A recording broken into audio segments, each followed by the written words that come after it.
Hi, everybody. We're ready to start our book, and I'm going to read aloud Chapter 1 of Louisiana's Way Home. I'm going to write it all down so that what happened to me will be known, so that if someone were to stand at their window at night and look up at the stars and think, "My goodness, whatever happened to Louisiana Elephant? Where did she go?" they will have an answer. They will know. This is what happened. I will begin at the beginning. The beginning is that my great-grandfather was a magician, and long, long ago he set into motion a most terrible curse. But right now, you do not need to know the details of the terrible curse. You only need to know that it exists, and that it is a curse that has been passed down from generation to generation. It is, as I said, a terrible curse. And now it has landed upon my head. Keep that in mind. We left in the middle of the night. Granny woke me up. She said, "The day of reckoning has arrived. The hour is close at hand. We must leave immediately." Reckoning means a judgment. It was 3 a.m. We went out in the car at night, and it was very dark, but the stars were shining brightly. Oh, there were so many stars. And I noticed that some of the stars had arranged themselves into a shape that looked very much like someone with a long nose telling a lie. The Pinocchio constellation. I pointed out that starry Pinocchio to Granny, but she was not at all interested. "Hurry, hurry," said Granny. "There's no time for stargazing. We have a date with destiny." So I got in the car and we drove away. I did not think to look behind me. How could I have known that I was leaving for good? I thought that I was caught up in some middle-of-the-night idea of Granny's, and that when the sun came up, she would think better of the whole thing. This has happened before. Granny has many middle-of-the-night ideas. I fell asleep, and when I woke up, we were still driving. The sun was coming up, and I saw a sign that said, "Georgia, 20 miles. Georgia? We were about to change states, and Granny was still driving as fast as she could, leaning close to the windshield because her eyesight is not very good, and she's too vain to wear glasses, and also because she is very short. Shorter almost than I am. And she has to lean close to reach the gas pedal. In any case, the sun was bright. It was lighting up the splotches and stains on the windshield and making them look like glow-in-the-dark stars that someone had pasted there as a surprise for me. I love stars. Oh, how I wish someone had pasted glow-in-the-dark stars on our windshield. However, that was not the case.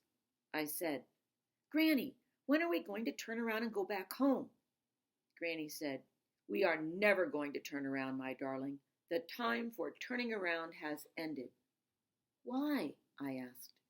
"Because the hour of reckoning has arrived," said Granny in a very serious voice, "and the curse at last must be confronted." "Well, what about Archie?" At this point in my account of what became of me, it's necessary for you to know that Archie is my cat, and that Granny has taken him from me before. Yes, taken. It is truly a tragic tale, but never mind about that. "Provisions have been made," said Granny. Provisions means to provide. "What sort of provisions?" "The cat is in good hands," said Granny.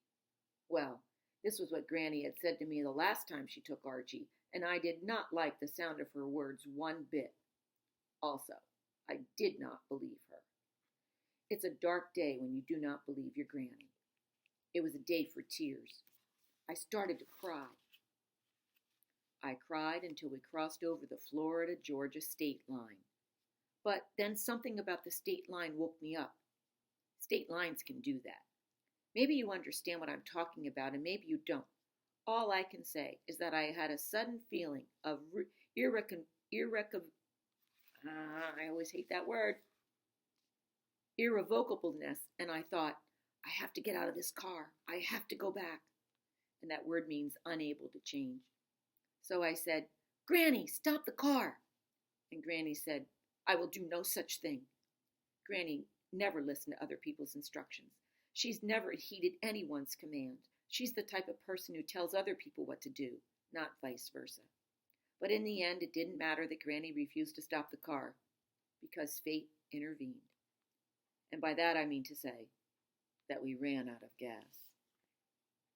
If you've not left your home in the middle of the night without even giving it a backward glance, if you've not left your cat and your friends and also a one-eyed dog named Buddy without getting to tell any of them goodbye, if you've not stood on the side of the road in Georgia, somewhere just past the irrevocable state line, and waited for someone to come along and give you a ride, well, then you cannot understand the desperation that was in my heart that day, which is exactly why I'm writing all of this down.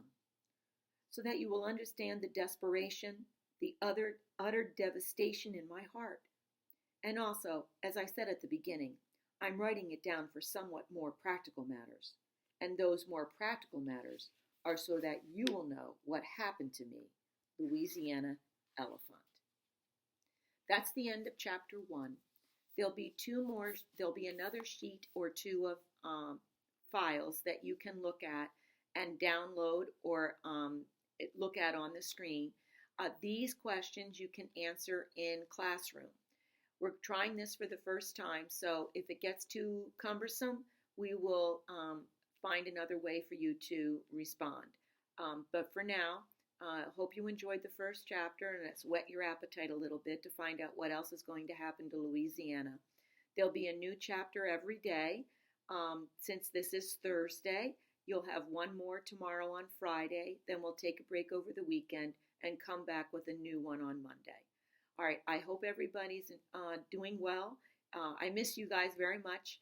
I wish that we were in our classroom and that we were listening to music or sitting at one of our tables or on the floor or in a beanbag chair.